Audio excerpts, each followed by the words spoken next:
What's up, guys? It's Team Hard Life Captain Zertuche here. Alright, so yesterday was Storytelling Thursday, and I got a lot of questions asked about the gear I'm talking about.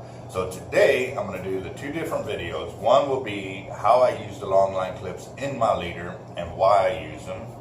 It's obvious. I nearly lost my life because I got tangled up on them when I got knocked out of a wave. So today, I'm going to show you what they are and how we're putting them on our leader, for one. And then two, I'm actually going to travel out to the Loco spot and talk with the owner there, and then also show you the vest I prefer to use and the reasons why I like it. And then I'm also going to have him give his input on it as well, because obviously that's his profession. So it'd be some great knowledge to have for all of us here and a good spot to find it. So welcome to Team Hard Life. All right, guys, so this is our small wall of our big beach leaders. And the reason why we keep it small is because we have found out that when producing a whole bunch of different kind of leaders, we're not being real as efficient as we can be. So we normally have our 30 footers and then we have 19 footers. On our 30 footers, we do 400 pound mono, 500, 6, 7, 1200, and then we mix it with cable at the same time. But the most important part of our leaders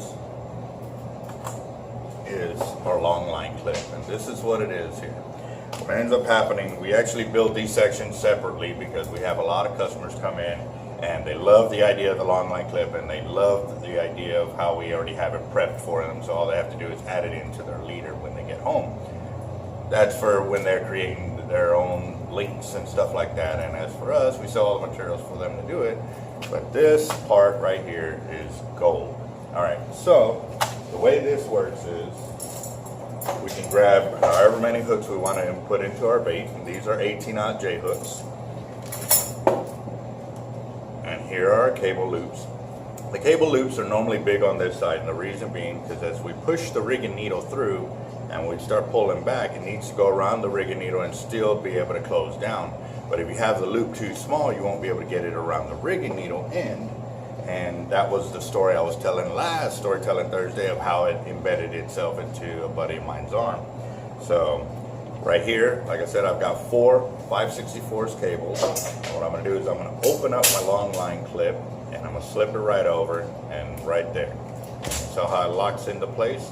And I've actually done 3/32 as well, you know, for the thicker cable and so forth. But I prefer the 650 pound or 600 pound cable from when I'm fighting my sharks.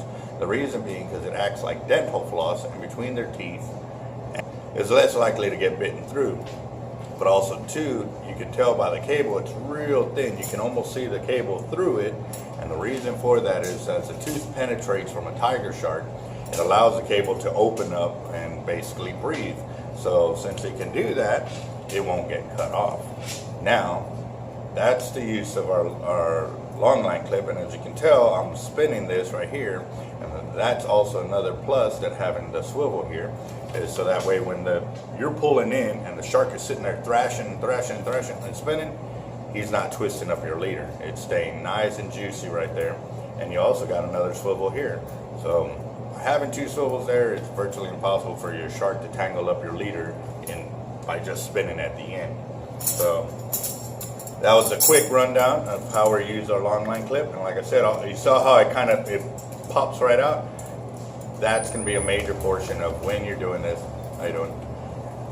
Of when you're using your long line clip and what to remember. All you have to do is squeeze and then slip it out, and then everything will start falling apart. So, and that what I failed to also mention too is the guys that actually it saved their life was because they actually got hooked.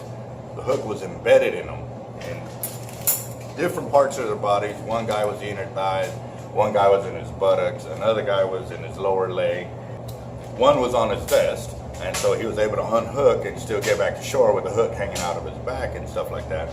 So this deal, the long line clip, is going to be a major lifesaver.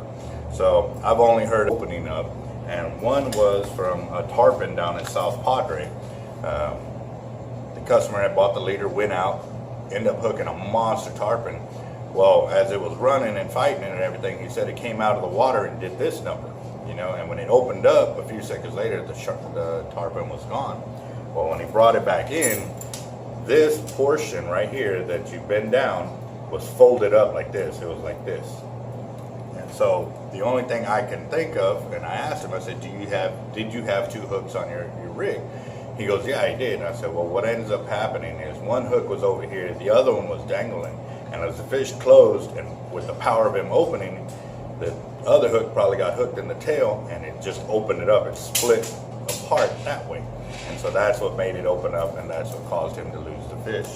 However, for the 1,000+ sharks that I've landed on these leaders in the last few years, we've never had one open up on us. So, like I said, it goes back to safety, and this is one of the major reasons why I won't go out and use a leader without one. The only other ones would be the little small cast outs. But if it's on something like that, what I can do is reach up and cut the braid or cut the mono, you know, biting through it. But normally when it's a small leader like that, you're not putting a heavy weight or 1,200 pound mono, or, you know, using 200 pound braid or 200 pound mono that you really can't bite through real easily. So, you know, picking up a 8 ounce weight is a lot easier than picking up a pounder or 2 pounder or 3 pounder. So, all right, guys, that's quick down and dirty on the long line clips and why we use them.